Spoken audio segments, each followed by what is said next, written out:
Hello everyone, welcome to Aims institute of learning. मैं Parimal sir फिर से एक नए वीडियो में आपका स्वागत करता हूं। जैसे आप देख सकते हैं कि आज का वीडियो कुछ लाइव क्लासेस नहीं है। ये मतलब आपका लाइव ही है एक तरह से, लेकिन रिकॉर्डेड लेक्चर्स होगा, ठीक है। जिस पे आज हम लोग डिस्कस करने वाले हैं लेक्चर्स, किस पे? 7 पे डिस्कस करने वाले हैं। किस पे डिस्कस करेंगे? लेक्चर 7 पे। लेक्चर 7 पे जाने से पहले चार्ट मेथड क्या होता है वो हम लोग लेक्चर 6 पे डिस्कस कर चुके हैं, जो कि लाइव क्लास आपका प्लेलिस्ट में मिल जाएगा, सारे क्लासेस का रिकॉर्डिंग वगैरह। जितना भी लाइव क्लास अभी तक हुए हैं आपके BSc part third differential calculus से रिलेटेड, आपको यूट्यूब में प्लेलिस्ट में जाएंगे, वहां पे आपको दिख जाएगा, ठीक है। ज्यादा टाइम इधर न करते हुए सीधे लेक्चर पे आते हैं। आज के लेक्चर का मेनली पर्पस ये है, जितना भी हम लोग चार्ट मेथड पिछले लेक्चर में देखे हैं, यानी लेक्चर 6 में देखे हुए, उससे रिलेटेड क्वेश्चन आंसर करना, ठीक है। क्या काम करना है आज? चार्ट मेथड से रिलेटेड क्वेश्चन आंसर करना। हम लोग पिछले क्लास में चार्ट मेथड को बहुत अच्छे से पढ़े। क्या पढ़े? एक बार हम लोग वहां पे रिविजन कर लेते हैं। ये था पिछले 6 क्लास का लेक्चर, जो कि हम लोग बहुत अच्छे से लाइव क्लास में लिए हुए थे। आज क्या होगा, आपको रिकॉर्डेड लेक्चर्स मिलने वाले हैं। कुछ टेक्निकल प्रॉब्लम से लाइव क्लास नहीं हो पा रही है, ठीक है। कोई बात नहीं, उससे फर्क नहीं पड़ता, बस अच्छे से पढ़ाई होना चाहिए, ये मैटर करता है ना। तो चारपिट मेथड हम लोग पिछले क्लास में पढ़े हुए थे। चारपिट मेथड क्या होता है? जनरल मेथड उसको सॉल्व करने का होता है। एक किसको? First order partial differential equation को।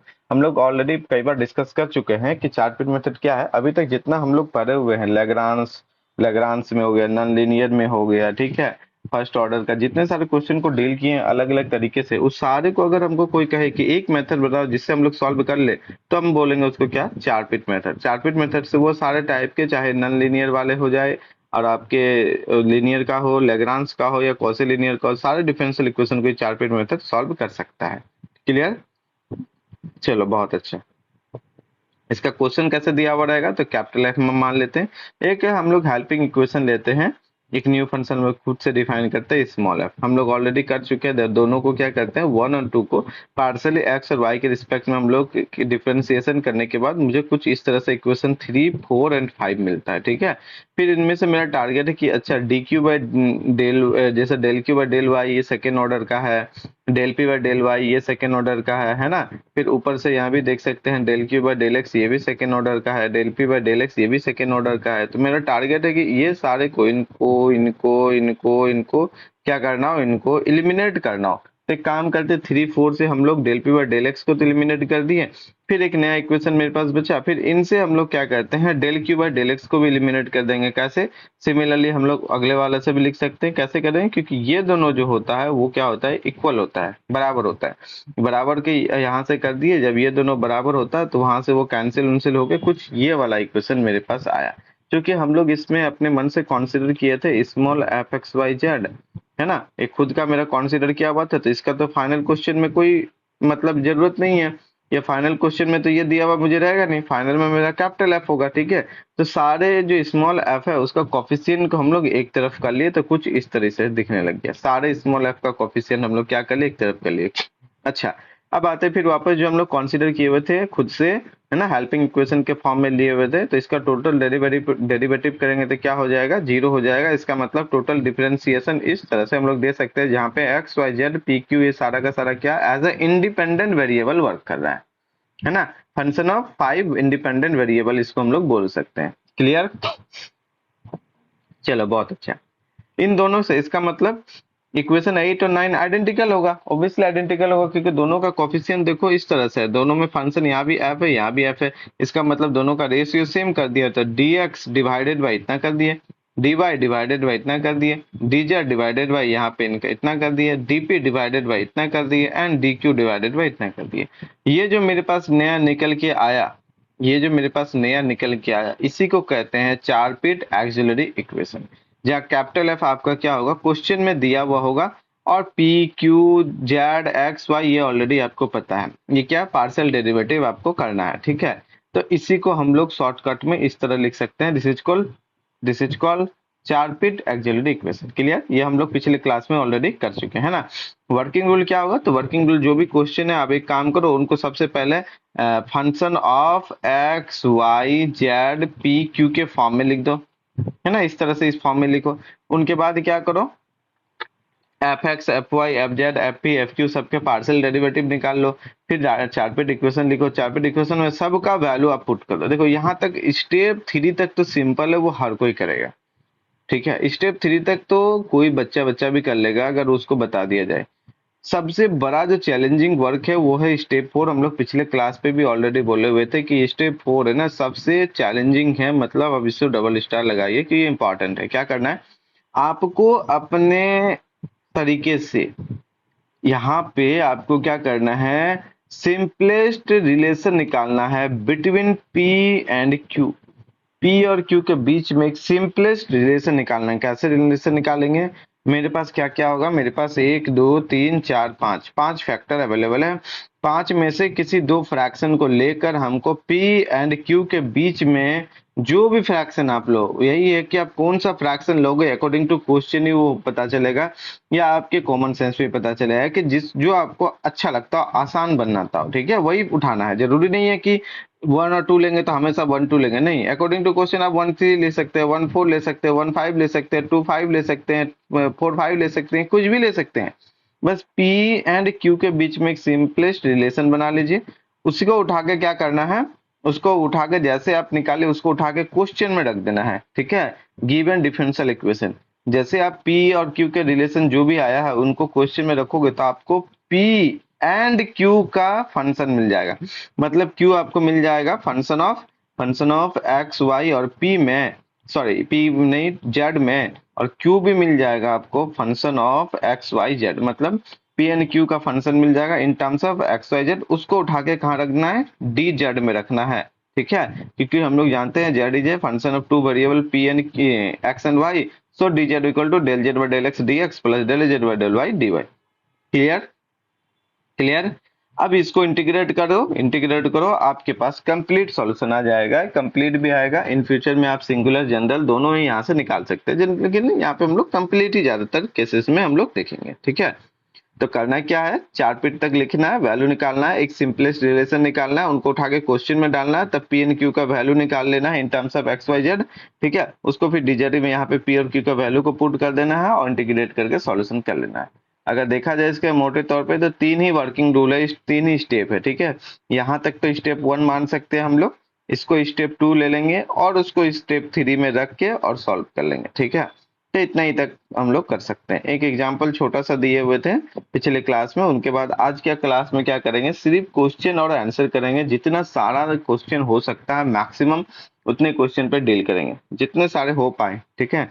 ज्यादा से ज्यादा क्वेश्चन, क्योंकि चार्पिट मेथड है, लॉट्स ऑफ क्वेश्चन अगर बनाएंगे तो सारा चीजें क्लियर हो जाएगा कि कैसे सिंपलेस्ट फ्रैक्शन हम लोग स्टेप 4 में ले, किस तरीके से ले। कभी कभी क्या होता है क्वेश्चन दिख रहता सही है लेकिन दिखाई नहीं देता है, क्योंकि हम लोग सिंपलेस्ट फ्रैक्शन ले नहीं पाते हैं, डील नहीं कर पाते हैं। तो हर तरह का क्वेश्चन को आज ट्राई करेंगे हम, जो आपके यूपीएससी के पूछे हुए सब्जेक्टिव क्वेश्चन है उनको भी, बीपीएससी में जो पूछा गया उनको भी ट्राई करेंगे, ठीक है। साथ में यूनिवर्सिटीज में किस तरह से आते हैं वो सब भी हम लोग देखेंगे। क्लियर। तो यहाँ पे एक क्वेश्चन था, यहाँ पे वही बात है, सबको निकाल लिया पी क्यू, और ये चार पिट एक्सिलरी इक्वेशन में हम लोग क्या कर दिए, सबको पुट कर दिया। अब यहाँ पे सिंपलेस्ट फ्रैक्शन लेना है, तो हम 4 और 5 ले लिए। देखो यहाँ पे कितना आसानी से पी और क्यू वाला है, वेरिएबल सेपरेबल भी किया हुआ है, आसानी से ले लिए। जरूरी नहीं है आप 1 और 2 फ्रैक्शन को भी ले सकती हो, आप 2 और 3 फ्रैक्शन को भी ले सकती है, किसी को भी ले सकती है, बस वो आसानी से आपका वर्क कर जाए और पी क्यू के बीच में एक रिलेशन स्टेब्लिश हो जाए तो अच्छी बात है, नहीं तो फिर तो दिक्कत है, ठीक है। तो ये सारा चीजें है, आगे भी हम लोग क्या किए, इसको सॉल्व किए और सॉल्व करके यहाँ पे मेरा सॉल्यूशन निकल के आ गया। ये तो था मेरा पिछला क्लास। तो आज के क्लास में क्या करेंगे, आज के क्लास में वही करेंगे हम, जैसे कि बोले क्वेश्चन आंसर पे ही डिस्कस करेंगे, किसका, चार पिट मेथड का, लेक्चर नंबर 7। उसके बाद फिर हम लोग आगे के क्लास में कांस्टेंट कोएफिशिएंट या हायर ऑर्डर पे डिस्कस करेंगे। अभी तक हम लोग का फर्स्ट ऑर्डर था, बस डिग्री फर्स्ट नहीं है, डिग्री फर्स्ट भी है, फर्स्ट से ज्यादा भी है, सेकेंड डिग्री थर्ड डिग्री भी हो सकता है ना, हर तरह का हो सकता है, लेकिन ऑर्डर जो आपका एक ही ऑर्डर का था। अब धीरे धीरे इस चारपिट मेथड के बाद हम लोग देखेंगे एक से ज्यादा ऑर्डर पे भी क्वेश्चन पे क्या करेंगे, डिस्कस करेंगे, या किस तरह से सॉल्व होता है हायर ऑर्डर का, वो भी हम लोग देखने वाले हैं। स्टार्ट किया जाए आज का क्लास। सबसे पहले हम लोग एक क्वेश्चन से ही आज का क्लास स्टार्ट करते हैं। क्वेश्चन, क्योंकि जैसे हम बोले क्वेश्चन ही सबसे ज्यादा करने वाले हैं, ठीक है। चलो बहुत अच्छा, कोई भी डाउट्स वगैरह हो कमेंट कर सकते हो, जहाँ तक होगा हम इसी लेक्चर में या नेक्स्ट लेक्चर में हम लोग क्या करेंगे उसको डील कर लेंगे। Find a complete integral of z equal to p x plus q y plus p square q square. Final complete integral ध्यान से देखोगे तो ये आपका नॉन लिनियर में टाइप 3 दिखेगा। कैसा टाइप का दिखेगा? टाइप 3। वहां पे क्या था? z equal to p x plus q y plus function of p q. याद करो, फंक्शन ऑफ पी क्यू, तो पी क्यू का p square plus q square. और वहां हम ये बोल दिए थे कि बस क्या करो, p के जगह a और q के जगह b पुट कर दो, क्योंकि ये कॉर्ड्स इक्वेशन जैसा दिखता है। तो z इक्वल टू क्या हो जाएगा? A x plus b y plus function of a b, और यही मेरा क्या हो जाएगा? कंप्लीट सॉल्यूशन हो जाएगा। यही मेरा क्या हो जाएगा? कंप्लीट सॉल्यूशन हो जाएगा। हम लोग इस तरह से डिस्कस किए हुए थे, ठीक है। लेकिन P बराबर ए और Q बराबर बी ये कहां से पुट करेंगे? हम वो बोले थे कि चारपीट मेथड जब पढ़ेंगे तो वहां पे उसका प्रूफ मिलेगा कि क्यों हम लोग कांस्टेंट पुट करते हैं। आज हम लोग देखेंगे कि कांस्टेंट क्यों पुट करते हैं। कोई भी अगर function of p q type से हो तो हम लोग वहां पे p का वैल्यू a और q का वैल्यू कांस्टेंट पुट करते हैं। इवन क्वेश्चन भी आपका अगर function of p q equal to 0 में देता है, जो टाइप 1 है, उनमें भी हम लोग p बराबर a और q बराबर हम लोग क्या पुट करते हैं? b पुट करते हैं, है ना। ये टाइप 2 का आई थिंक है, कॉर्ड्स इक्वेशन वाला टाइप 2 है ना। तो इस तरीके का है, तो आज हम लोग उसको अच्छे से देखते हैं बाय प्रोसेस का है क्यों हम लोग इसको पुट करते हैं पी एंड क्यू। चलो सॉल्यूशन एक क्वेश्चन अच्छे से करते हैं, बाकी को थोड़ा सा क्या करेंगे, स्पीड में भी करेंगे, लेकिन एक क्वेश्चन आराम आराम से करते हैं। सबसे पहले जो गिवन दिया हुआ उसको लिख लो, z बराबर p x q y p square q square, ठीक है। तो मानना पड़ेगा, मान लेते हैं, क्योंकि सबको एक साथ करना है ना, इसलिए चार पीट के लिए कितना मान ले, किसको, जेड को लेफ्ट साइड कर ले, राइट साइड में। अच्छा चलो सारे फंक्शन को ही लेफ्ट साइड, जिसको जिधर करना हो, एक काम करते हैं, जेड को राइट साइड कर देते हैं। तो P x plus Q I plus p square q square minus Z, और ये हो जाएगा 0 के बराबर। क्लियर? स्टैंड फॉर मतलब पी एक्स, इसको क्या, इस पूरे फंक्शन को क्या मान लिए, ये एफ मान लिए। तो जेड अगर राइट साइड चला जाएगा तो इधर 0 हो जाएगा, इसलिए 0 कर दिए, मतलब ये पूरा का पूरा 0 के बराबर है। चलो बहुत बढ़िया। अब आगे यहाँ तक ठीक है। अब मुझे क्या निकालना है? पी एफ पी निकालना है। तो सबसे पहले एफ एक्स निकालो, एफ एक्स करें एक्स के रिस्पेक्ट में, तो पी आ गया, पार्शियल डेरिवेटिव करना है, ठीक है। एफ वाई निकाल लेते हैं, वाई निकाल लेंगे तो क्यू हो गया। अच्छा एफ जेड भी निकाल लो, स्मॉल वाला है, हाँ स्मॉल माने हुए है तो स्मॉल ही दे दो, या कैपिटल मानना है तो कैपिटल, जो भी कुछ दे सकते हो। ये स्मॉल पुट किए ऊपर तो स्मॉल ही दे दो। आप चाहो तो कैपिटल भी दे दो, जैसे हम लोग कल के थ्योरी में किए हुए थे पिछले क्लास में, है ना। जेड के रिस्पेक्ट में करेंगे तो कितना हो जाएगा? -1 हो जाएगा। अच्छा पी के रिस्पेक्ट में करो, पी के रिस्पेक्ट में एक्स प्लस पी स्क्वायर का 2p, एंड क्यू के रिस्पेक्ट में पार्शियल करो, क्यू के रिस्पेक्ट में करेंगे तो क्यू वाई का हो गया वाई, और क्यू स्क्वायर का 2q। इतना हो गया मेरे पास, ठीक है, इतना आ गया। अब क्या लिखेंगे? चार पीट एक्सिलरी इक्वेशन क्या हो जाएगा मेरा, वो वाला देख लेते हैं, ठीक है। तो चार पीट एक्सिलरी इक्वेशन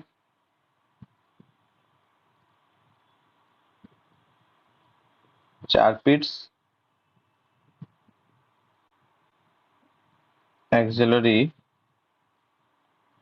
इक्वेशन, तो चार पीट एक्सिलरी इक्वेशन इज क्या होगा जानते हैं। सबसे पहले इससे किससे स्टार्ट करें? dx से करते हैं। तो dx बाई माइनस कितना हो जाता है? एफ पी, फिर dy dy divided by minus f Q, है ना। फिर dz, इसको याद रखना है, इसको याद रखना है। अच्छा पी एफ पी और एफ क्यू दिए माइनस में, तो जे पी एफ पी वाला को किससे मल्टीप्लाई करो? p से, और एफ क्यू वाला को q से, दोनों को जोड़ दो। इसका मतलब माइनस पी एफ पी और माइनस क्यू एफ क्यू, ठीक है। ऐसा क्या बोले, देखो ये अगर ये दोनों भी याद रहा ना, तो यहाँ अच्छा यहाँ एफ पी है, यहाँ एफ क्यू है, दोनों माइनस में, काम करो इसको पी से मल्टीप्लाई करो, इसको क्यू से करो, दोनों ऐड कर दो, ऐसा हो गया। अच्छा एक्स वाई जेड हो गया, एक्स वाई जेड में ना सब सारा का सारा नेगेटिव टर्म होगा, ठीक है। और डीपी और डी क्यू में सारा का सारा पॉजिटिव टर्म होगा। डीपी में हो जाएगा मेरा f x plus p f z, p f z, और डी क्यू में सारा का सारा पॉजिटिव टर्म होगा। डी क्यू में हो गया तुम्हारा यहाँ पे similarly f y plus q f z, ठीक है। F x plus p f z f y plus q f z, ये हो गया तुम्हारा क्या, चार पिट का एक्सिलरी इक्वेशन। ये हो गया चार पिट का एक्सिलरी इक्वेशन। ओके, बहुत बढ़िया। अब उठा के क्वेश्चन से रखो सारे के सारा वैल्यू, क्या क्या तुम्हारा वैल्यू आ रहा है, ठीक है। क्या क्या आ रहा है, पहला से डी एक्स, एफ पी कहाँ गया, एफ पी यहाँ पे है, एफ पी ये है माइनस में, तो कितना हो गया minus x minus two p, बहुत बढ़िया। डी वाई एफ क्यू कर दो, minus f q minus y minus two q, चलो अच्छी बात है, आगे देखते हैं। डी जेड, डी जेड में हो गया माइनस पी एफ पी, अच्छा minus P x minus two p square, फिर माइनस क्यू एफ क्यू, तो बढ़ा जाएगा माइनस क्यू एफ क्यू, इसका मतलब क्यू वाई और माइनस माइनस हो जाएगा plus minus q f Q. Okay, ये भी माइनस में होगा क्योंकि एफ क्यू प्लस में है, तो टू क्यू स्क्वायर, इतना तो आ गया। ओके, अब हो गया डीपी, डीपी में हो बोलता है एफ एक्स, एफ एक्स का वैल्यू हो गया P plus p f Z है माइनस वन, इसका मतलब पी माइनस वन, अच्छा ऐसा हो गया। डी क्यू, डी क्यू बराबर डिवाइडेड है एफ वाई कितना है मेरा, एफ वाई है Q, Q plus q f Z है माइनस वन। अच्छा, थोड़ा सा इसको सही ढंग से लिखो, कितना आ जाएगा minus x minus two p equal to d y minus y minus two q equal to d z, है ना। यहाँ तक तो हर कोई कर लेगा, यहाँ तक कोई प्रॉब्लम नहीं है, यहाँ तक कोई प्रॉब्लम नहीं है, ठीक है। Two p square two q square, अब सोचने वाला जो है वो आगे है। अच्छा, यहाँ पे कितना हो जाएगा, डीपी के नीचे में, डीपी के नीचे में जीरो हो जाएगा और डी क्यू के भी नीचे में जीरो हो जाएगा, क्यों, क्योंकि देख लो पी कितना है, एफ एक्स का वैल्यू है पी और plus p f z, P को एफ जेड से मल्टीप्लाई करेंगे तो माइनस पी, तो P minus P zero, Q minus Q zero. अच्छा, ये जीरो हो गया, तो हमको एक सिंपलेस्ट रिलेशन चाहिए था ना। तो देखो, अगर इन दोनों को लोगे तो यहाँ पे पी और क्यू है, और जबकि तुम्हारा dx और dy है, तो क्वेश्चन एक्स वाई में होता तो आसानी से सॉल्व होता, तो फिर ये फंसेगा।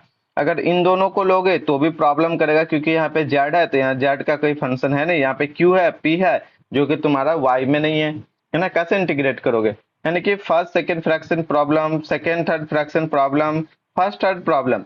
अगर तुम इधर इन दोनों को देखो तो बहुत आसानी से कर सकते हैं, लेकिन डिनोमिनेटर ही जीरो हो चुका है। अगर डिनोमिनेटर जीरो है तो सॉल्यूशन को एग्जिस्ट करने के लिए, या जो फ्रैक्शन है उसको एग्जिस्ट करने के लिए, आपको नोमिनेटर को भी क्या करना पड़ेगा, जीरो करना पड़ेगा। इस नोमिनेटर को क्या करना पड़ेगा, जीरो, तभी जीरो बाय जीरो फॉर्म बनेगा, तो कुछ चांसेस है कि आपका सॉल्यूशन आए। अगर डीपी जीरो नहीं हुआ, मान लेते डीपी जीरो नहीं हुआ, तो समथिंग फाइनाइट बाई जीरो क्या हो जाएगा, या तो इन्फिनिटी या माइनस इन्फिनिटी, तब तो फिर सॉल्यूशन कभी एग्जिस्ट नहीं करेगा, है ना। तो हम कौन सा फ्रैक्शन लेंगे, कौन सा फ्रैक्शन लेंगे, आसानी से देख सकते हैं। अगर यहाँ फ्रैक्शन की बात आएगा तो कौन सा लेंगे, टेकिंग सबसे लास्ट वाला, है ना, fourth and fifth fraction, fifth fraction. बाकी फ्रैक्शन थोड़ा सा तुम्हारा प्रॉब्लम करेगा, प्रॉब्लम ये करेगा सॉल्यूशन निकालने में, लेकिन ये दोनों बहुत अच्छा से हो जाएगा।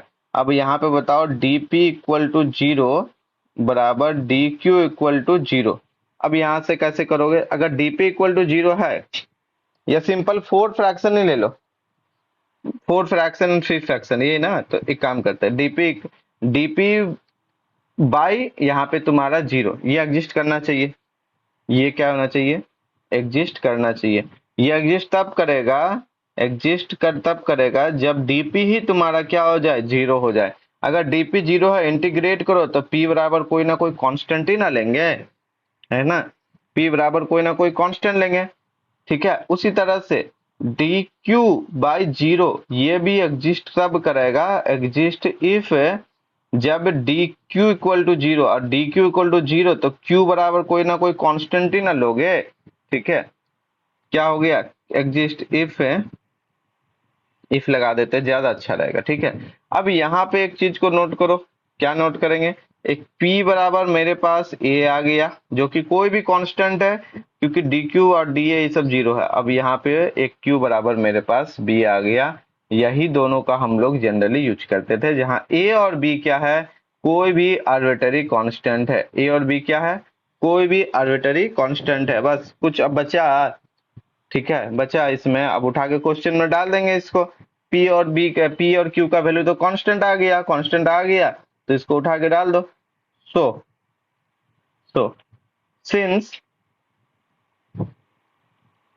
सिंस जेड इक्वल टू क्या होता है, p d x, sorry d z equal to p d x plus q d y, ये ना होता है, p d x plus q d y. अच्छा, यहां से करना ज्यादा अच्छा रहेगा कि उठा के क्वेश्चन में डाल दे, वहीं तो सॉल्यूशन हो गया। अब यहाँ अगर करोगे, फिर यहाँ से एक ऑर्बिटरी कांस्टेंट नहीं आएगा, इंटीग्रेट करेंगे तो यहाँ पे ए एक्स प्लस बी वाई तो तुम्हारा आ ही जाएगा, यहाँ से ए एक्स प्लस बी वाई आ जाएगा, और उसके बाद देखो सी आएगा, फिर सी को एलिमिनेट करना पड़ेगा, क्योंकि पी और क्यू दो गो है तो तीन ऑर्बिटरी रह नहीं सकता, मैक्सिमम दो ही हो सकता है ना। तो उससे अच्छा है कि इसको उठा के क्वेश्चन में डाल देते हैं, क्वेश्चन का वैल्यू कुछ पुट कर लेते हैं, सिंपल सी बात है। इसको मान लेते हैं 1, ठीक है, यूजिंग दिस वैल्यू इन 1,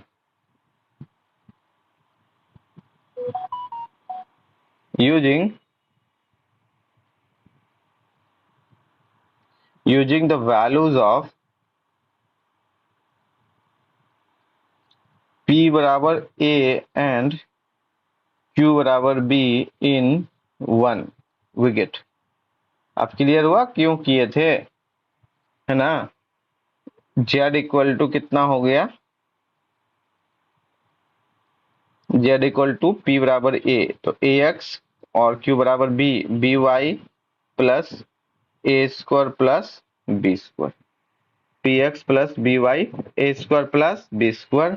ये हो गया मेरा कंप्लीट सॉल्यूशन, ये हो गया मेरा complete solution, which is our complete solution.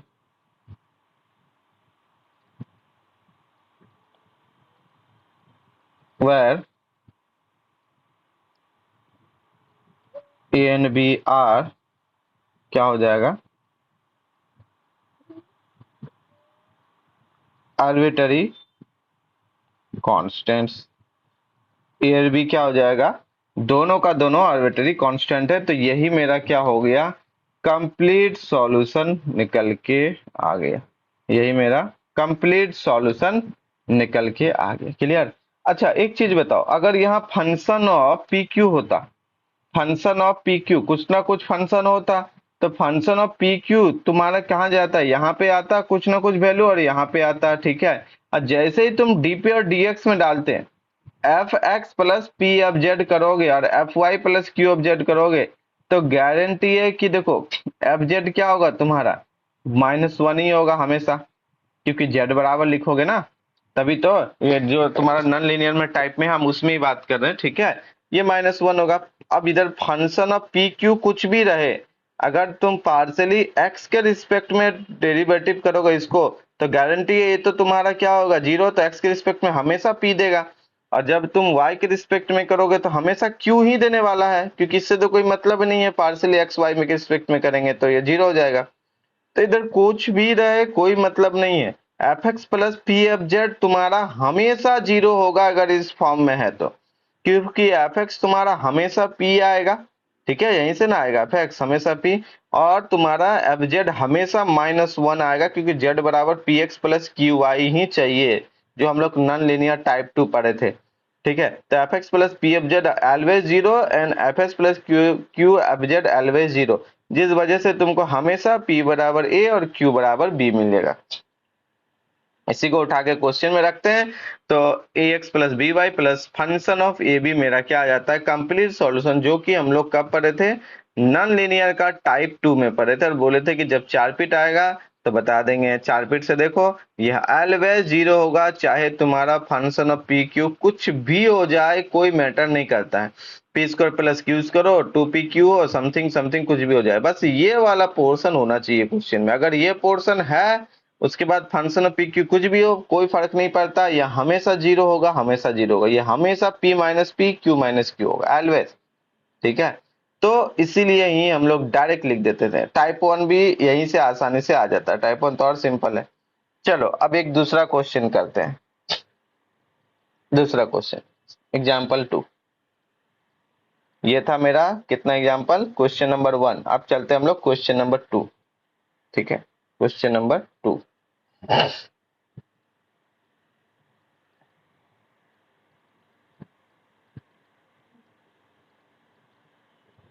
आज जितना सारा हो पाएगा क्वेश्चन करते हैं, 6-7 क्वेश्चन भी करेंगे ना तो आइडिया एक लग जाएगा। ठीक है, 6-7 क्वेश्चन करने से। Find a complete integral of q equal to 3p square। Find a complete integral of q equal to 3p square. Try कर सकते हैं इसको, ट्राई कर सकते हो, कंप्लीट इंटीग्रल निकालना है। ठीक है, तो वही बात है सेम टू सेम। सबसे पहले जो दिया हुआ है उसको गिवन कर देते हैं, अच्छा रहेगा। जरूरत आ जाए तो सही है, नहीं तो कोई बात नहीं, जैसा अच्छा लगे, है ना। इसको मान लो 1, let small F capital F, चलो अभी कैपिटल एफ लिखते हैं, कोई फर्क नहीं पड़ता है, कुछ भी लिखो, वो तो कॉन्सिडर किया हुआ है, स्टैंड करते हैं। किसको कर दें, क्यू को राइट साइड कर देते हैं, है ना, ये हो गया 0। ठीक है, ओके, चलो बहुत बढ़िया।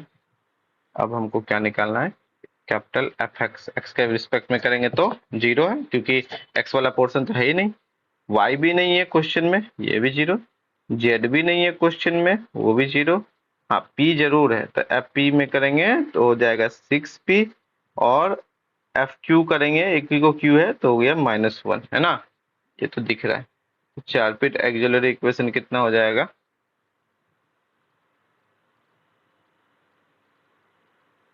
4 फीट एक्सिलरी इक्वेशन इज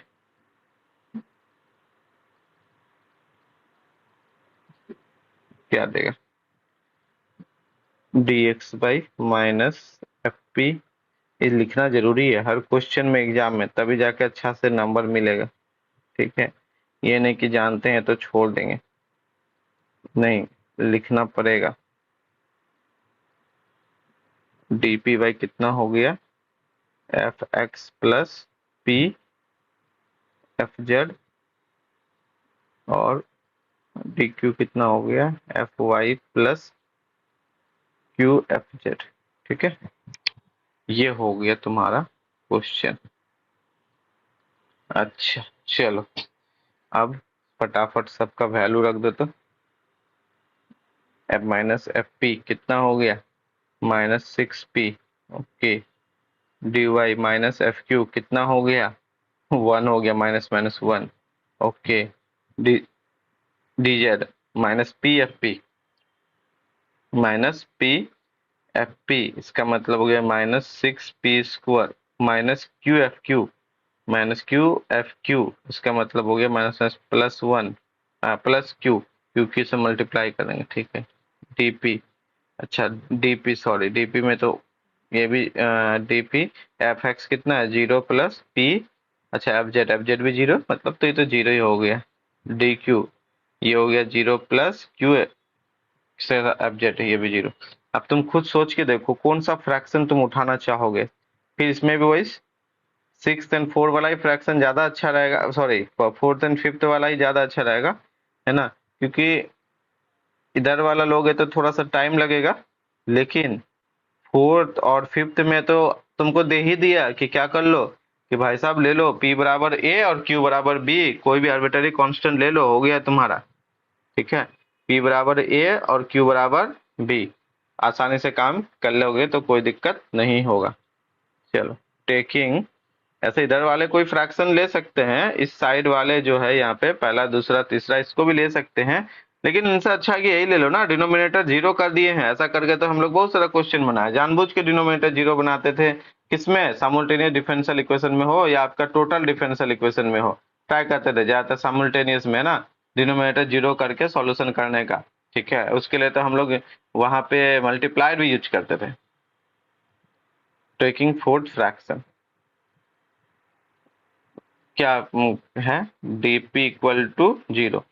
अगर ऐसा है सो डैट इस प्रकार से, तो हमको क्या दे देगा यहाँ पे dp इक्वल टू जीरो, इसका मतलब p बराबर कोई कांस्टेंट। ठीक है, ये p बराबर कोई कांस्टेंट तुम्हारे पास आ गया। चलो बहुत अच्छे, आगे आगे 20 से निकल सकते हैं। टेकिंग फोर्थ हो गया, सिमिलरली फिफ्थ फ्रैक्शन। कभी लिखो, नहीं तो शॉर्टकट भी कर सकती हो, dq इक्वल टू जीरो। अब इसको शॉर्टकट कर देते हैं। ठीक है, so that q equal to क्या हो गया? b। q equal to b। ये दो आर्बिट्रेरी कांस्टेंट तुम्हारे पास आ गया। अब इनका काम क्या है? कोई काम नहीं है, इसको पुट कर देते हैं क्वेश्चन। अच्छा, क्वेश्चन में तो p और p बराबर a, q बराबर b। ठीक है, लेकिन अगर क्वेश्चन में पुट कर दोगे तो क्वेश्चन में तो z नहीं है ना। क्वेश्चन में क्या नहीं है? z नहीं है। तो p बराबर a, q बराबर b, तो q बराबर b बराबर 3a²। चूंकि a और b दोनों आर्बिट्रेरी है, तो a तो मिलके सिंगल आर्बिट्रेरी हो जाएगा। अब 3a² minus b equal to zero, इसका मतलब ये दोनों मिलके नया आर्बिट्रेरी, तो इसको मान लेते हैं c इक्वल टू जीरो, तो आर्बिट्रेरी कांस्टेंट जीरो। तो फिर कोई सॉल्यूशन हुआ? नहीं हुआ, गड़बड़ हो गया, है ना। तो अगर डायरेक्ट क्वेश्चन में रखेंगे तो एक रिलेशन जरूर निकलेगा, उस रिलेशन को उठा के हम लोग डीजेड में रखते हैं, सॉल्यूशन ऐसे ना करते हैं। वो अलग बात है कि यहाँ पे मेरा क्या हो गया, यहाँ पे p बराबर है q बराबर b आया था, तो हम क्वेश्चन में रखे तो वहां से सॉल्यूशन दे दिया, क्योंकि यहाँ z था। ठीक है, अगर z नहीं है तो फिर तो बेकार हो जाएगा। तो क्या करते हैं, इसको उठा के क्वेश्चन में रख के एक सिंपलेस्ट रिलेशन निकाल लेते हैं। ठीक है, इसमें p और q का वैल्यू निकाल लेते हैं, या अगर p q का वैल्यू हमको सिंपलेस्ट में दे ही दिया है तो सीधे डीजेड में रखते हैं, ज्यादा अच्छा रहेगा। ठीक है, यूजिंग दिस वैल्यू डायरेक्ट लिखते हैं,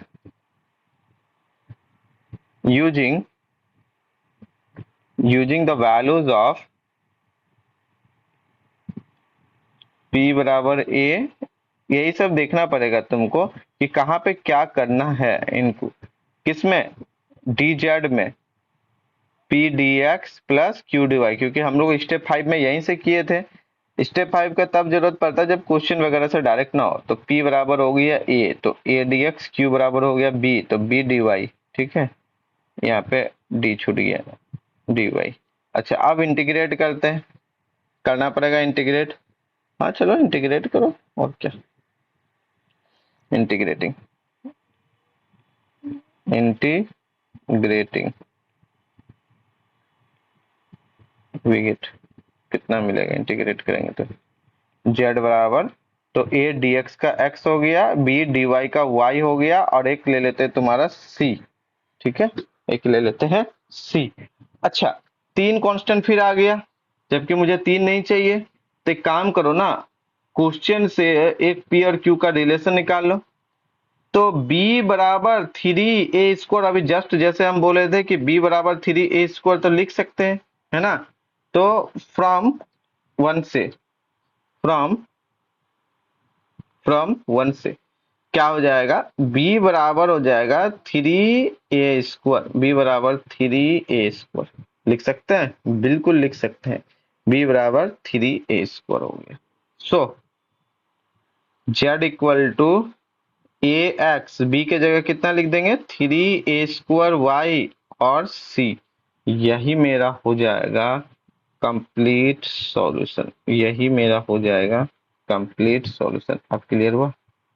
एक आर्बिट्रेरी कांस्टेंट तो हटा दिए ना, है ना, क्योंकि वहां से तो एक रिलेशन निकाल लिए। अगर उस रिलेशन का यूज कर लिए डायरेक्ट उस रिलेशन को, किए नहीं कि b बराबर 3a² हो गया, यही मेरा क्या हो गया, सॉल्यूशन हो गया, नहीं तो कांस्टेंट हो गया, कांस्टेंट के लिए जीरो हो जाएगा, सॉल्यूशन नहीं हुआ।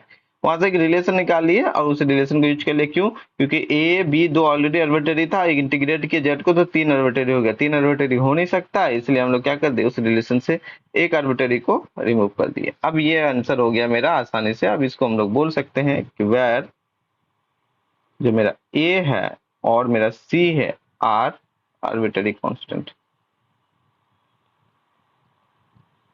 दोनों का दोनों क्या है? आर्बिट्रेरी कांस्टेंट्स है। ठीक है, this is our complete solution. ये कैसा सॉल्यूशन है? This is complete solution. ठीक है, ये कंप्लीट सॉल्यूशन है। क्लियर? क्लियर? अगर थोड़ा सा क्वेश्चन को गौर से देखोगे तो क्या किए, सेम वही बात है, 4 फीट तक लिख दिए। फ्रैक्शन कौन सा लिए? इसमें भी फोर्थ एंड फिफ्थ वाला ही लिए। आसान हुआ। ए बी हुआ, ए बी का एक रिलेशन निकाल लिए, बी बराबर 3a², आगे काम आएगा। अब फिर इसको उठा के डीजेड में रख दिया, क्योंकि हमेशा रखना तो डीजेड में ही है, पी और क्यू का जो भी वैल्यू है। अच्छा, बोल सकते हो कि सर इसमें तो हम लोग डीजेड में नहीं रखे थे इसका वैल्यू। तुम अगर डीजेड में रखते तो भी यहाँ तक तो आ जाता, प्लस एक सी आता। फिर सी का वैल्यू निकालने के लिए तुमको फिर इस यहाँ पे क्वेश्चन में रखना पड़ता, तो फिर ये वाला कट जाता और सी का वैल्यू तुम्हारा आ जाता minus p plus p square c equal to a square plus b square, जब पी का वैल्यू ए और क्यू का वैल्यू बी यहाँ पे क्वेश्चन में रखते। तो घुमा फिरा के तुम्हारा क्या होता है, यही वाला सॉल्यूशन डायरेक्टली आ जाता, इसलिए नहीं रखे। लेकिन इस वाले क्वेश्चन में कुछ क्या था, अलग था। इस वाले क्वेश्चन में क्या है कि इसमें जेड डायरेक्ट दिया हुआ नहीं है, इसमें हमको क्या करना पड़ा, रिलेशन रखना पड़ा और डीजेड से निकला। देख चीज ध्यान रखना, सॉल्यूशन तुम्हारा हमेशा यहीं से आने वाला है। सॉल्यूशन हमेशा यहीं आएगा। वो वाला थोड़ा शॉर्टकट था तो कर दिया, अदरवाइज तुम यहीं से हमेशा निकाल सकते हो ऑलवेज। ऐसा करोगे ऐसा आएगा। इसको हटाने के लिए क्या करना पड़ेगा, ये इस तरह से आएगा। फिर इसको हटाने के लिए हमको क्वेश्चन से एक रिलेशन निकालना पड़ेगा, पी का और क्यू का जो भी तुम्हारा वैल्यू आया है उसके अकॉर्डिंग। क्लियर? चलो अच्छा, अब हम लोग चलते हैं तीसरा नंबर क्वेश्चन पे। थर्ड नंबर क्वेश्चन देखते हैं कैसा डील करेंगे। क्वेश्चन 3। ओके, क्वेश्चन 3 क्या ले बताओ। थोड़ा सा अलग अलग टाइप का क्वेश्चन, क्वेश्चन बहुत है, क्वेश्चन बहुत है। ठीक है, अब एक चलो ठीक है, ऐसा लेते हैं। Find the complete find the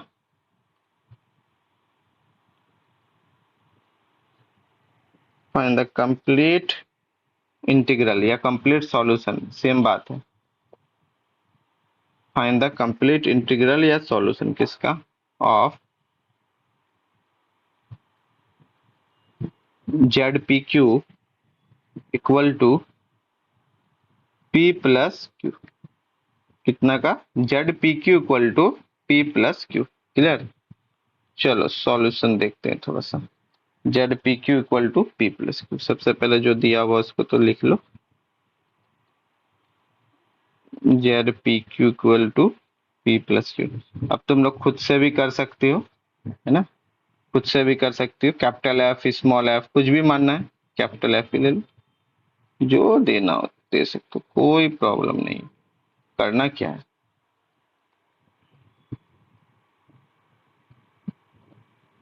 sub तो आसान है। काम करो, लेफ्ट राइट साइड वाले को लेफ्ट में कर लो।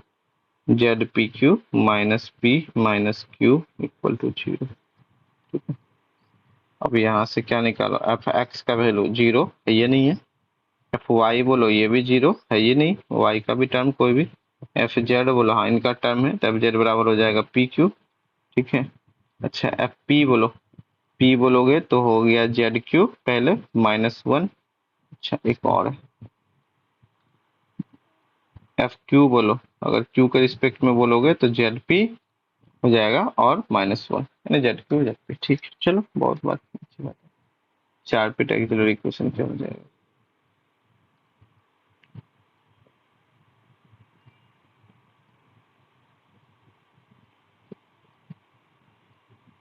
साथ में ही बनाओ तुम लोग भी, है ना। अगर क्वेश्चन को सॉल्व करना है तो वीडियो को पॉज कर दो 1 मिनट के लिए, उनके बाद क्वेश्चन को सॉल्व करके फिर उसको सॉल्यूशन को फॉरवर्ड करके आगे बढ़ा के देखो कि क्या सही आया है कि नहीं तुम्हारा सॉल्यूशन, या तुमने सारा चीजें सही से लिखा है कि नहीं लिखा है।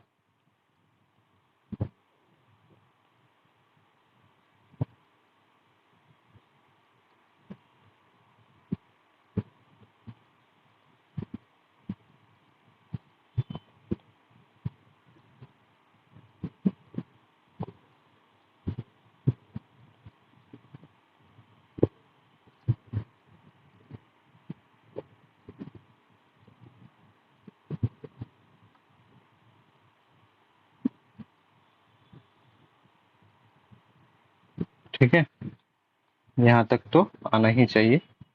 अब आगे सबका वैल्यू रखो, माइनस एफ पी कितना होगा, इसका मतलब 1 - ZQ हो गया, -FQ 1 - ZP हो गया। ठीक है, DZ -PFP, इसका मतलब P - ZPQ और -QFQ, इसका मतलब माइनस, है ना।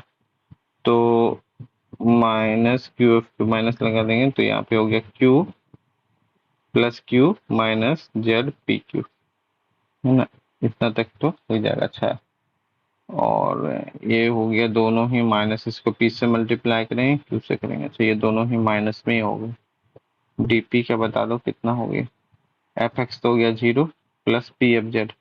अच्छा, FZ को P से मल्टीप्लाई करना है, इसका मतलब P² Q हो गया, DQ कितना हो जाएगा, डिवाइडेड बाय FY हो गया 0 प्लस QFZ, Q को FZ से मल्टीप्लाई करना है, इसका मतलब PQ² हो गया। ऐसा हो गया कुछ, ठीक है, ऐसा तो हो गया।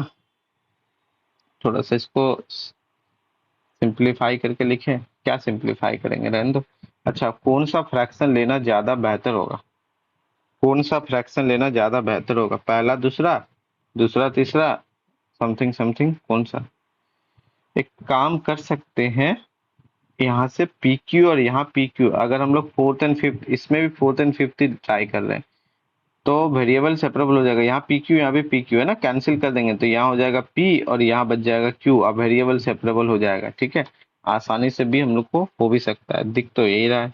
पहला दूसरा तीसरा को छोड़ दो, चाहे तुम इनसे भी कर सकती हो, टेकिंग फोर्थ एंड फिफ्थ। हम पहले ही बोले हुए हैं सिंपलेस्ट फ्रैक्शन लेना है रिलेशन बनाने के लिए। ठीक है, फ्रैक्शन कितना, dp/P²Q=dQ/PQ²। क्या हम लोग इसको इम्प्लाई ऐसा नहीं कर सकते हैं, dp/P कैंसिल कर देते हैं तो हो गया P बराबर dQ/PQ, कैंसिल कर देंगे तो हो गया Q। ये क्या है, वेरिएबल सेपरेबल में है, इसको इंटीग्रेट कर दो आसानी से, dp/P बराबर dQ/Q, इसका मतलब हो जाता है dp तो ln P equal to ln Q। एक काम करो, यहाँ तो जगह नहीं हो रहा है, नीचे कर देते हैं। उसके बाद ये हो गया ln P equal to ln Q plus एक और कांस्टेंट दे दे, एक काम करते हैं ln A दे देते हैं, तो कितना आ गया, P बराबर हो गया AQ, P बराबर क्या हो गया AQ। ठीक है, P बराबर AQ आ गया। चलो बहुत बढ़िया। अब यहाँ से तुम्हारा एक सिंपलेस्ट रिलेशन निकल गया, using this value in question में, क्वेश्चन में रखना है क्योंकि हम पहले ही बोले हैं ये सिंपलेस्ट रिलेशन निकल गया है P और Q के बीच में।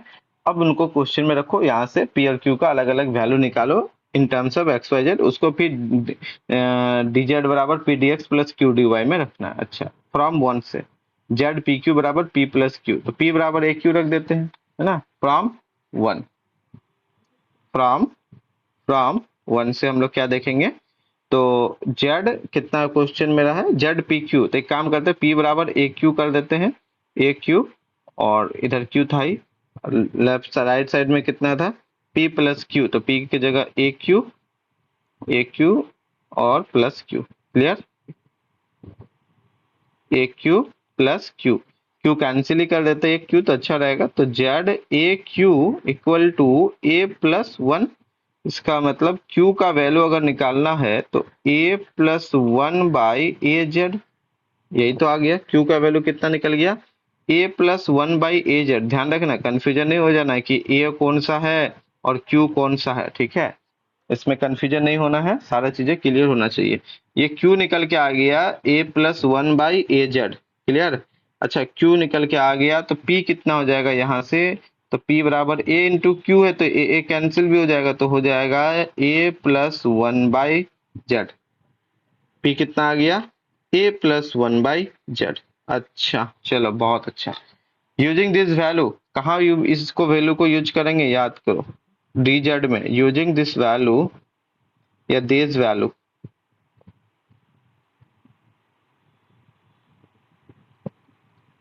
This values in d z बराबर p d x plus q d y. अच्छा, यहां करेंगे, वी गेट क्या मिलेगा देखते हैं। डी जेड बराबर पी का वैल्यू क्या हो गया, a plus one by z, ये हो गया डी एक्स। क्यू का वैल्यू कितना हो गया, a plus one by a z, ये हो गया डी वाई। एक काम करो ना, जेड को लेके राइट साइड ही कर दो, लेफ्ट साइड कर दो, सॉरी, अच्छा रहेगा। तो हो गया z d z equal to a plus one d x, और यहाँ हो गया a plus one by a, तो ये तो कांस्टेंट है, a plus one by a, और ये हो गया ये डी वाई, ये तो कांस्टेंट है, कोई दिक्कत नहीं है। इंटीग्रेटिंग, ठीक है, इंटीग्रेटिंग कितना हो जाएगा इंटीग्रेट करने पे, ये हो गया जाके जेड का जेड स्क्वायर बाई टू बराबर a plus one constant d x का हो गया x, a plus one by a constant d y का हो गया वाई, ठीक है। और प्लस एक काम करते हैं, बी एक न्यू कांस्टेंट ले लेते हैं आर्बिट्ररी, है ना। इंटीग्रेट का इंटीग्रेटिंग कांस्टेंट अभी वाला, और ए तो तुम्हारा पहले वाला कांस्टेंट था। बस एक काम करो, अब टू को मल्टीप्लाई कर दो तो थोड़ा सा ज्यादा देखने में अच्छा लगेगा। तो जेड स्क्वायर बराबर ए प्लस वन को भी चाहो तो कॉमन ले लो और अच्छा लगेगा देखने में, है ना। टू और ए प्लस वन को कॉमन ही ले लेते हैं, तो इधर कितना आ जाएगा, एक्स, ए प्लस वन को कॉमन ले लिए तो हो जाएगा y by a, x y by a, और प्लस एक काम करो, आर्बिट्रेरी कांस्टेंट ना बी बाई टू लो, ज्यादा अच्छा रहेगा, ताकि जब इस टू को भी मल्टीप्लाई इधर इधर मल्टीप्लाई कर दे तो ये कैंसिल हो जाए। ऐसा यहाँ आसानी से हम लोग क्या लिख दे, बी, थोड़ा सा देखने में अच्छा लगेगा। क्या यही मेरा सॉल्यूशन नहीं हो गया, बिल्कुल हो गया, एकदम सॉल्यूशन हो गया,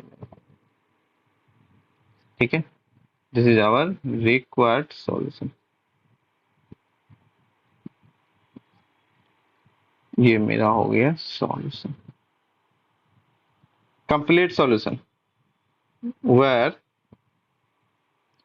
a and b are arbitrary constant,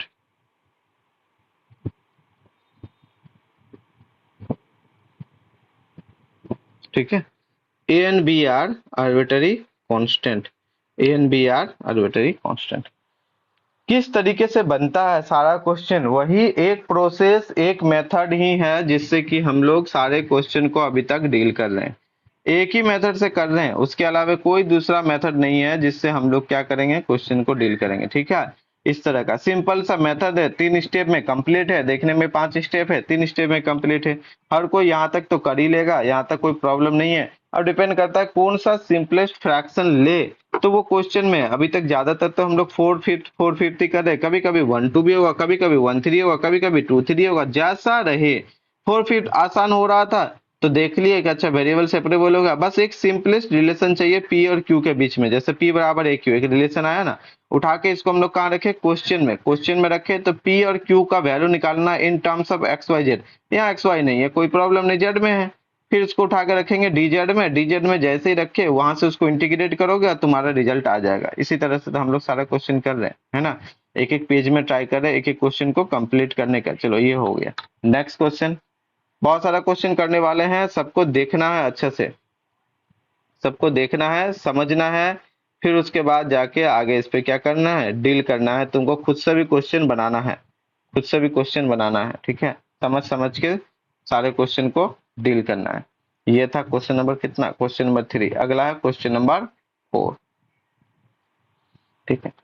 question number 4 देखते हैं।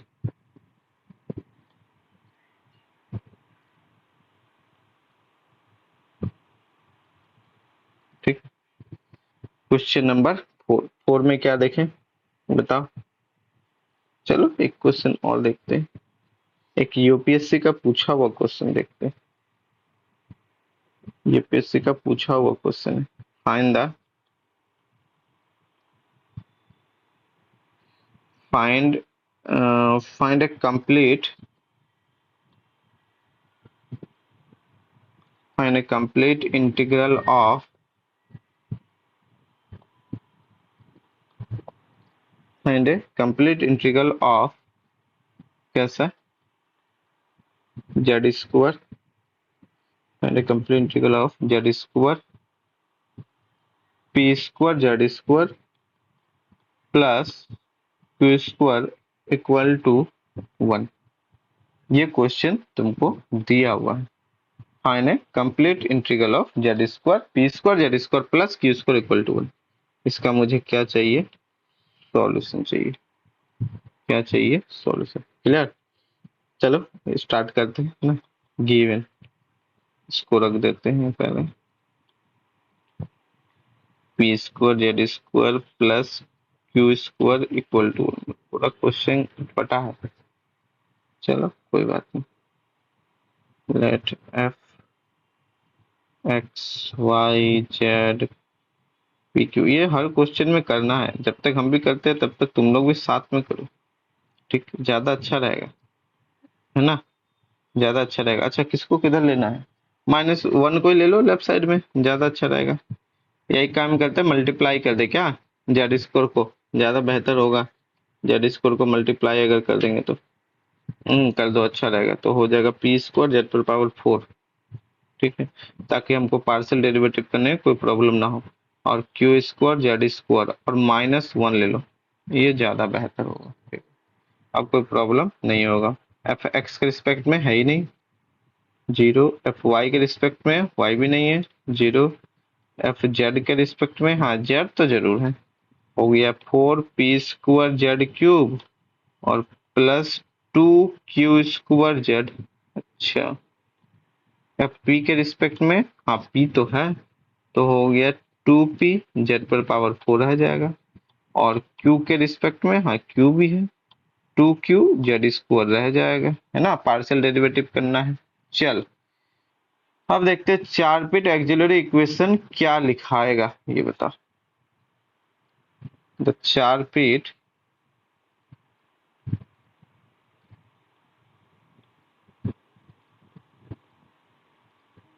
एक्सिलरी इक्वेशन इज क्या होगा। अब तो याद हो गया होगा, है ना, dx by minus f p dy by minus f q dz by minus p f p minus q f q, ठीक है। उसके बाद dp by f x plus p f z d q by f y plus q f Z.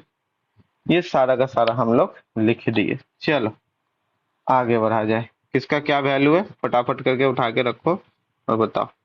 dx by F p, f P तो है तुम्हारा 2p z4 है ना, तो माइनस लगा देते हैं, -2p z4। बस खाली जो वैल्यू होगा ना उनको गलती नहीं उतारना, जैसे यहाँ पे dy होगा, गलती नहीं उतारना, ठीक है। -f(q) तो -2q z² और dx dy dz -p(f(p), अच्छा, -2p² z पर पावर 4 -q(f(q) -2q² z पर पावर स्क्वायर, ऐसा हो गया। ओके, dp, dp कितना हो गया, f x 0 plus p f Z. अच्छा, एफ जेड को पी से मल्टीप्लाई करना है यहाँ पे, इसका मतलब 4p³ z³ plus 2p² Z, ऐसा आ गया। और बाबा, डी वाई भी तो बढ़ा जाएगा, है ना। काम करें, डी वाई को थोड़ा सा इसको छोटा कर देते हैं, तो फिर डी वाई हटेगा नहीं, कैसे हटाएंगे।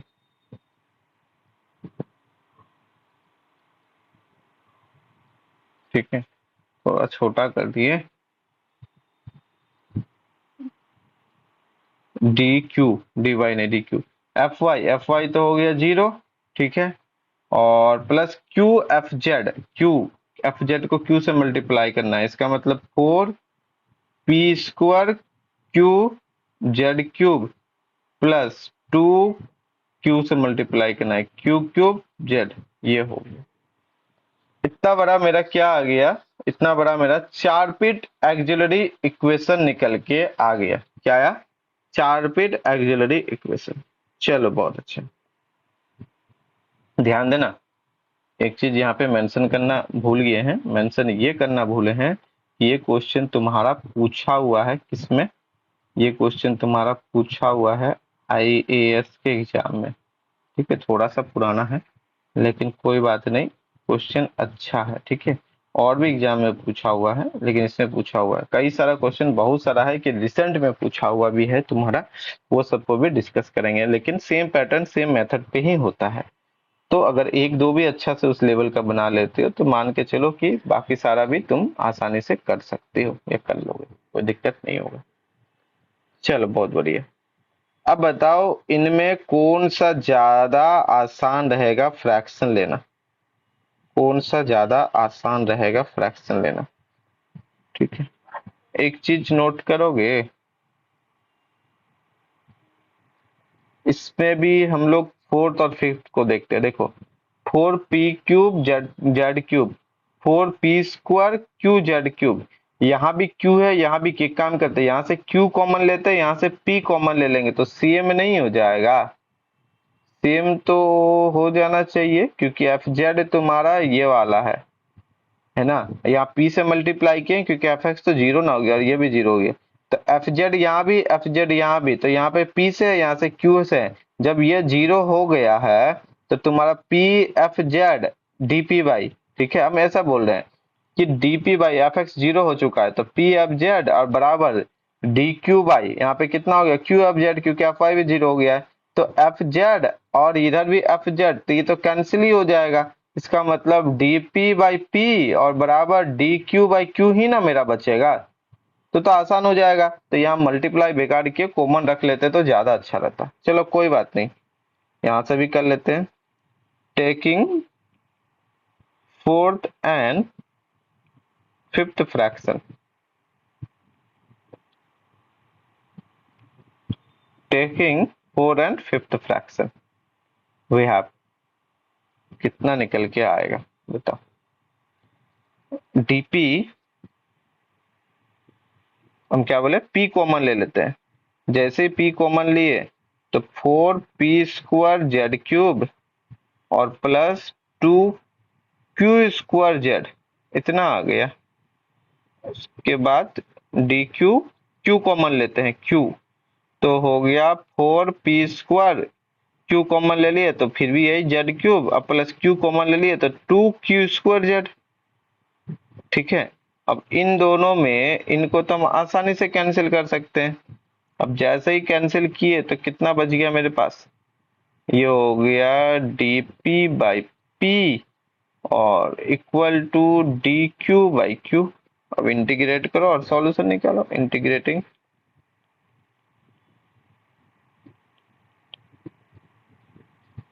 कितना हो गया। कभी कभी इंटीग्रेट का नोटेशन देते हैं, कभी कभी नहीं देते हैं, तुम मन हो तो देना, नहीं मन हो तो मत देना, कोई दिक्कत नहीं है, कोई भी दिक्कत नहीं है, जैसा अच्छा लगे तुमको करो। इंटीग्रेट करो तो कितना आ जाएगा बताओ। तो ये हो गया वही बात है, ln p equal to ln q। अभी जस्ट देखे तो ऊपर में एक काम करो, ln a एक आर्बिट्रेरी कांस्टेंट ले लो ताकि हम लोग p बराबर aq लिख पाए, जो कि एक मेरा सिंपलेस्ट रिलेशन है। P बराबर ए क्यू लिख पाए, जो कि मेरा सिंपलेस्ट रिलेशन है, P बराबर ए क्यू। ठीक है, चलो बहुत अच्छा, P बराबर ए क्यू मेरा आ गया। अब फ्रॉम वन से ये तो करेंगे, क्या करेंगे, उसको वन में ले जाके पुट करेंगे, फ्रॉम वन से। वन में क्या, P बराबर ए क्यू, P बराबर ए क्यू, यहाँ रखो उठा के, P बराबर ए क्यू जेड स्क्वायर मल्टीप्लाई कर देते हैं ना, P बराबर ए क्यू, तो P स्क्वायर है तो ए क्यू का स्क्वायर और जेड पर पावर 4 और प्लस जेड स्क्वायर कितना हो जाएगा, क्वेश्चन क्या था, जेड स्क्वायर क्यू स्क्वायर, अच्छा Z square q square, z square यहाँ पे हो जाता है तुम्हारा जेड पर पावर 4 पी स्क्वायर, ठीक है, बराबर 1। अब यहाँ क्यू स्क्वायर तो कैंसिल नहीं, क्यू स्क्वायर का वैल्यू निकाल सकते हैं, तो क्यू स्क्वायर कॉमन ले लिए, तो क्यू स्क्वायर बराबर हो गया 1 बाई कितना हो जाएगा, क्यू स्क्वायर कॉमन ले लिए, Z square plus a square Z पर पावर 4, यही आ जाएगा क्यू स्क्वायर का वैल्यू। तो कैसे क्यू स्क्वायर का वैल्यू आ गया इतना, ठीक है। तो पॉजिटिव नेगेटिव कौन सा लेना चाहोगे बताओ, क्यू स्क्वायर पॉजिटिव वाला ही लेते हैं, पॉजिटिव वाला ही लेते हैं। अगर क्यू बराबर करोगे तो कितना आ जाएगा, एक काम करो ना, जेड स्क्वायर जो है उसको कॉमन ले लेते हैं, तो जेड हो जाएगा और यहाँ हो जाएगा 1 plus a square z square का अंडर रूट कर देंगे, ज्यादा अच्छा लगेगा। तो ये हो गया जेड और यहाँ हो गया 1 plus a square, z square common ले लिए हैं, जेड स्क्वायर इसका अंडर रूट कर देते हैं, इसका मतलब 1/2 कर देते हैं, 1/2 कर देते हैं, ठीक है, ये ज्यादा सही रहेगा। अगर ये Q हो गया तो P कितना होगा, अब तो आसानी से तुम लोग कर सकते हो, इसमें अब कुछ बचा नहीं है। चौथा क्वेश्चन चल रहा है ना, ये चौथा क्वेश्चन चल रहा है। फोर्थ क्वेश्चन में हम लगभग 4 टाइप के अलग अलग वैरायटी के क्वेश्चन को डिस्कस कर लिया अभी तक, है ना। अगर थोड़ा सा गौर से क्वेश्चन सबको देखोगे तो तुमको पता चलेगा कि वर्किंग रूल क्या है और मुझे करना क्या है। अब थोड़ा सा अरेंजमेंट ही है कि P और Q का एक वैल्यू निकालना है, वहां से सिंपलेस्ट फ्रैक्शन निकाल लिए, अब उनका यूज करके क्वेश्चन से वैल्यू निकालना है। हाँ, हम यहाँ पे पॉजिटिव लेके चले दोनों का वैल्यू। अब तुम चाहो तो सर यहाँ नेगेटिव ले सकते, ले लो, कोई दिक्कत नहीं है, यहाँ से नेगेटिव वैल्यू भी ले सकते हो, कोई प्रॉब्लम नहीं होगा, है ना।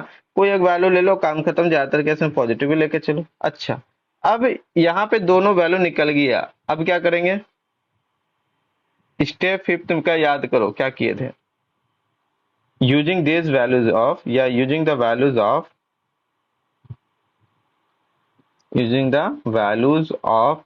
P and Q in dz equal to P dx और Q dy, वी गेट क्या निकलेगा, P dx plus Q dy, dz P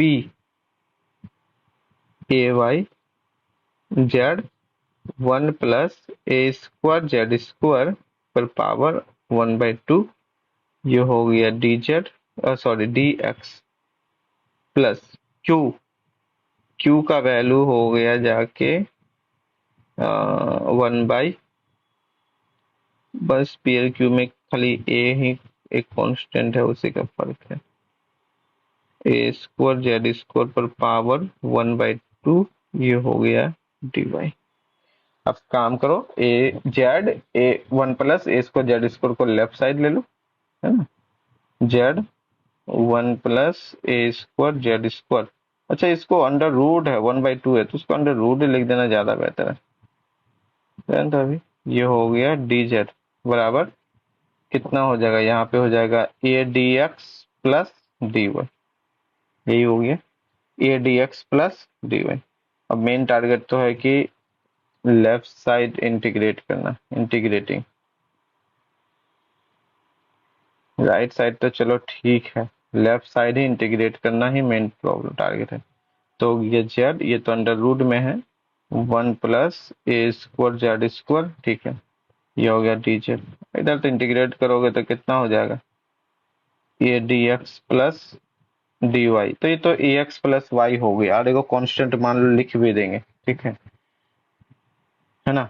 लेकिन इधर इंटीग्रेट करना है, ये बड़ी बात है। तो करो, एक काम करो, 1 + a² जेड स्क्वायर को टी स्क्वायर पुट कर लेते हैं, ज्यादा अच्छा रहेगा, सब्स्टिट्यूट कर लेते हैं। क्या चाहिए ना, सब्स्टिट्यूट करता हूँ, ज्यादा अच्छा रहेगा। ये लगता है एक पेज में नहीं आने वाला, नहीं आएगा तो थोड़ा छोटा कर देंगे एक ही पेज पे, ज्यादा नहीं ले जाएंगे। पुट, इसको मान लेते हैं second, put 1 + a² z square equal to t square, ठीक है।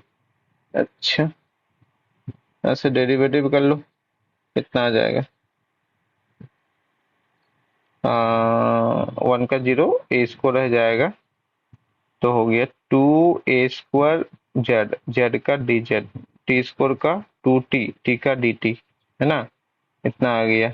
तो हमको चाहिए जेड डी जेड ही चाहिए ना, तो जेड डी जेड बराबर 2 कैंसिल हो जाएगा, इसका मतलब टी डी टी और T D T by a², ये हो गया, ठीक। क्योंकि यहाँ पे क्या है, जेड और डी जेड ही है, ठीक है। तो a² तो डिवाइड कर ही देंगे, 2 जेड डी जेड बराबर 2 टी डी टी, ठीक, इतना फ्रॉम 2 से। सो फ्रॉम 2 क्या हो जाएगा, जेड डी जेड तो वो खत्म, टी डी टी, अब इसका टी स्क्वायर है, अंडर रूट करेंगे तो हो गया टी इंटू डी जेड का, जेड डी जेड का वैल्यू कितना हो गया, T D T by a²। अच्छा, राइट साइड कितना हो जाएगा, a x plus d y का वाई। एक काम करते हैं कि आर्बिट्रेरी कांस्टेंट बी ले लेते हैं, ठीक है। अच्छा, यहाँ हो गया टी स्क्वायर, तो हो गया t³ बाई 3, 3 और a² नीचे है, बराबर हो गया a x plus y plus b. इसका मतलब 3a² को लेफ्ट साइड मल्टीप्लाई कर देंगे, ठीक है। t³ तो t कितना है तुम्हारा, t हो जाएगा, t करोगे तो इसका अंडर रूट हो जाएगा, है ना। तो अंडर रूट पे t³ है, इसका मतलब इस पे पावर हो गया 3/2, क्योंकि अंडर रूट तो 1/2 होता है। डेट मीन्स यहाँ पे तुम्हारा कितना आ गया, एक फाइनल आंसर ही लिख देते हैं नीचे में, यहाँ से मल्टीप्लाई करके, ठीक है। ये हो गया t, तो 1 प्लस, एक काम करो, 1 मिनट, इसको थोड़ा सा छोटा कर देते हैं, हल्का सा भी छोटा करेंगे ना काम बन जाएगा। ऐसे कैसे जगह का कमी, इसको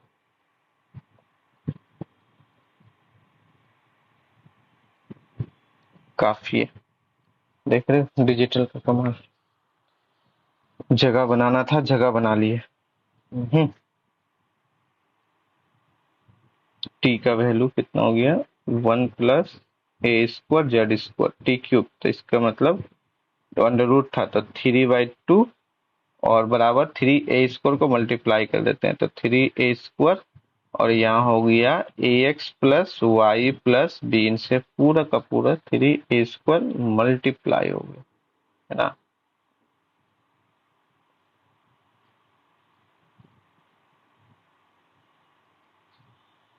चलो, बहुत बढ़िया, शानदार बात, यही मेरा हो गया final answer. Where where a and b are, ये क्या है, arbitrary, a and b are arbitrary constants, दोनों का दोनों मेरा क्या है, आर्बिट्ररी कांस्टेंट है, दोनों का दोनों ही मेरा आर्बिट्ररी कांस्टेंट है, ठीक है। 4 क्वेश्चन अभी तक हम लोग अलग अलग तरीके का वैरायटी का देखे, 4 क्वेश्चन अलग अलग वैरायटी का देखे, है ना। एक क्वेश्चन हम लोग ऑलरेडी पिछले क्लास में भी कर चुके हैं, बाकी का क्वेश्चन हम लोग यहाँ पे देखें, ठीक है। अच्छा, कुछ एक काम करते हैं, 1-2 क्वेश्चन हम क्या करते हैं आज के क्लास में एज ए एक्सरसाइज दे देते हैं, कल हम लोग फिर इसी से रिलेटेड और भी क्वेश्चन करेंगे, क्योंकि इसमें बहुत सारे क्वेश्चन है, कम से कम 6-7 क्वेश्चन और करेंगे, उनके बाद जाके ये पूरा चैप्टर अच्छे तरीके से क्लियर होगा। अभी तक हम लोग बहुत सारा ऐसा क्वेश्चन है जो डील नहीं किए हैं, डील नहीं किए मतलब ये तो सिंपल सिंपल फ्रैक्शन में आ जाता है, कर लेते हैं। कुछ ऐसा है कि अरेंजमेंट करना पड़ेगा dx dy और dz का, या dz dp dy का, या आपको कंपोनेंडो एंड डिविडेंडो का यूज करना पड़ेगा। इस तरह कर करके फ्रैक्शन लेके आना पड़ेगा, simplest fraction between p and q। अभी तक जो भी p q का आया फ्रैक्शन वो आसान आसान आया है, ठीक है। तो अलग अलग क्वेश्चन पे बहुत सारा चीजें है, तो इसी पे हम लोग क्या करेंगे, कल डिस्कस करेंगे। फिर आपके लिए एक क्वेश्चन यहाँ पे हम क्या कर रहे हैं, एज ए एक्सरसाइज दे रहे हैं। अच्छी बात है, ट्राई करना बनाने के लिए, नहीं तो फिर क्या करेंगे हम लोग उस पे कल डिस्कस जरूर करेंगे। एज ए क्या हो रहा है, एक्सरसाइज दे रहे हैं, ठीक है। क्वेश्चन नंबर कितना है, यहाँ 4 तक था, क्वेश्चन नंबर 5 देते हैं एक्सरसाइज। या simple find the complete solution, एक ही क्वेश्चन देने वाले हैं, उससे ज्यादा नहीं देंगे। Find the complete integral, find the complete integrals of following equation. Find the complete integral of following equation. कौन कौन सा इक्वेशन हो, कौन कौन सा, पहला, ठीक है, q equal to z plus p x, q equal to z plus p x का स्क्वायर।